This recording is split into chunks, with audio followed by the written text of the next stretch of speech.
Thanks for joining me on episode 542 of the Inspired Stewardship Podcast. I'm Mario Pareca from 10-Minute Mindset, the podcast. I challenge you to invest in yourself, invest in others, develop your influence, and impact the world by using your time, your talent, and your treasures to live out your calling. Having the right inspiration to set your mindset on the right path is key. And one way to be inspired to do that is to listen to this, the Inspired Stewardship Podcast with my good friend, Scott Mader.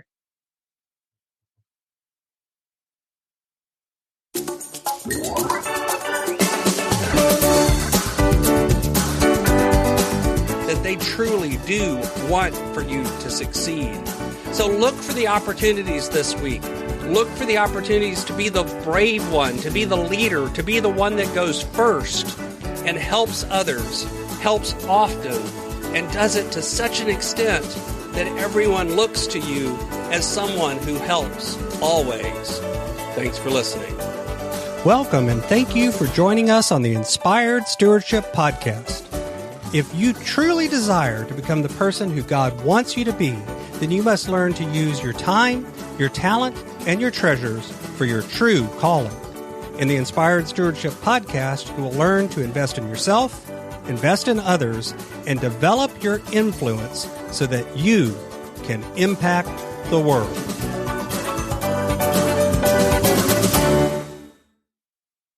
In today's Spiritual Foundation episode about investing in others, I talk with you about Matthew chapter 25, verses 44 and 45, why this concept is more powerful than looking to ourselves first, and why this isn't the same as what you've often heard in the prosperity gospel or looking to God as a cosmic gumball machine.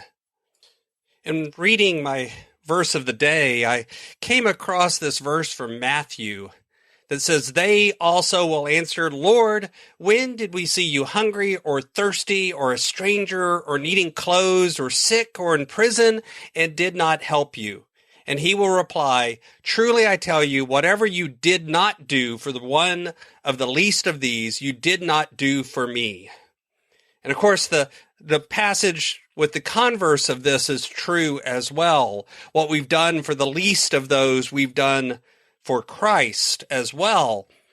And shortly after reading that in the morning, I was looking through some news articles about different things on business, and I came across an article about how always be closing, this mindset as a salesperson of you're always working to get the customer to say yes, you're always closing the sale, has been replaced, at least in some cases, with always be helping. This idea of looking to your customers and instead of thinking about what they can do for you, thinking about what you can do for them.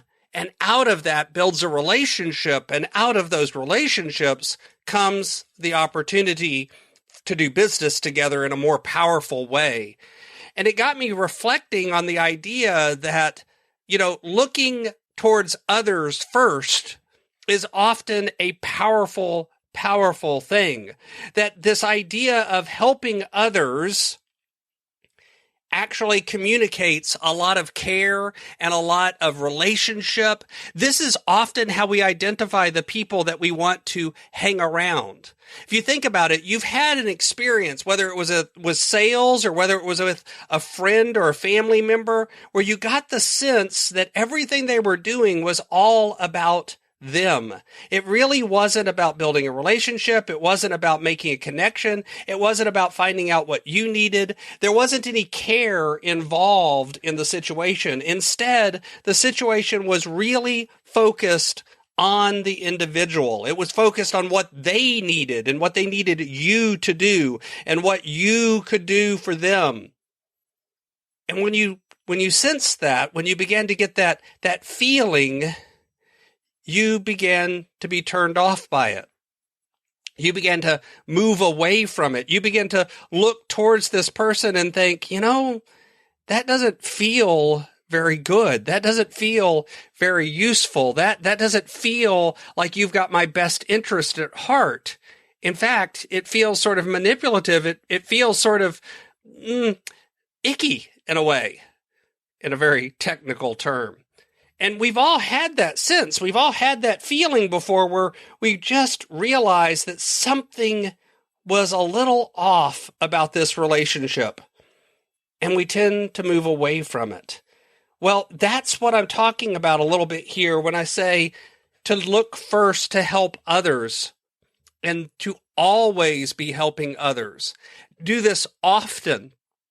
Do it so often that people say that your mindset is always about helping. And the funny thing is, when you do that, you begin to build relationships. You begin to build connections. You begin to be more authentic in your desire to help others. And it often comes back to you. Now, not exactly the same way. This isn't a prosperity gospel message where, if you send me $100, then you're going to get 1,000. This isn't the sort of cosmic gumball where if we put in a prayer, what we get out of the other end is exactly what we ask for. Instead, this is about really sincerely looking to care for others, finding out who is your neighbor, and then helping them. Now, I will give you one caution. Within this idea of always be helping and help others early and help first and help often, there is also a time where you must help yourself. Sometimes helping yourself comes into this because it's only out of a position of strength, but strength here is a bad word for this. It's out of a position of being healthy that often comes your best ability to help others without trying to see what's in it for you all the time, without having in the back of your head a selfish mentality of this is all about what I can get out of it. The truth is, if you're starving, it's really hard to give food to others and not resent it. So there is a time and a place for helping to build yourself up so that you can turn and help others. This isn't about doing everything to such an extent that you are no longer healthy. God wants us to be healthy. God wants us to be taken care of.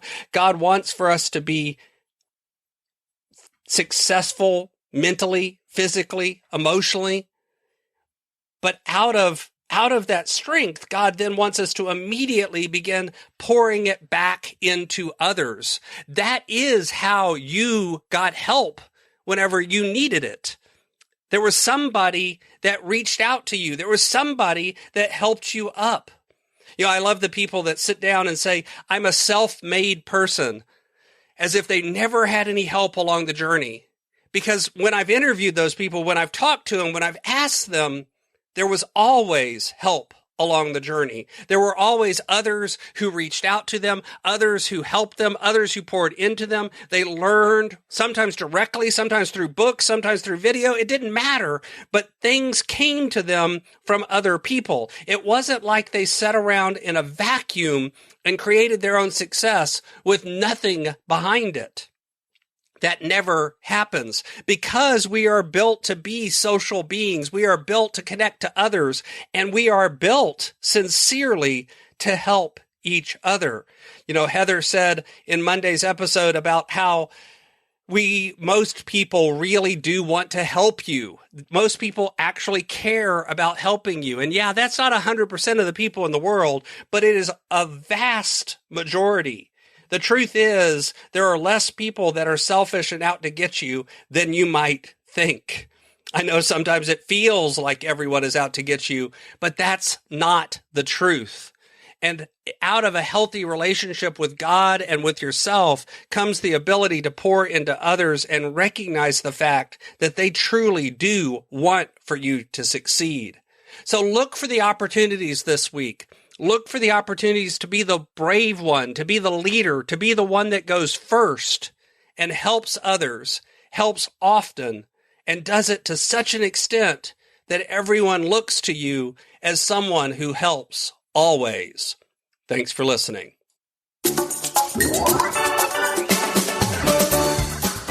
Thanks so much for listening to the Inspired Stewardship Podcast. As a subscriber and listener, we challenge you to not just sit back and passively listen, but act on what you've heard and find a way to live your calling. If you enjoyed this episode, do me a favor.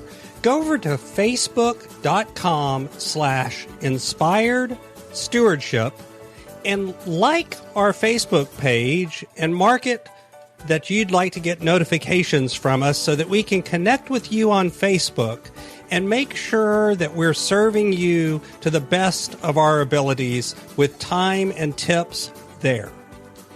Until next time, invest your time, your talent, and your treasures. Develop your influence and impact the world.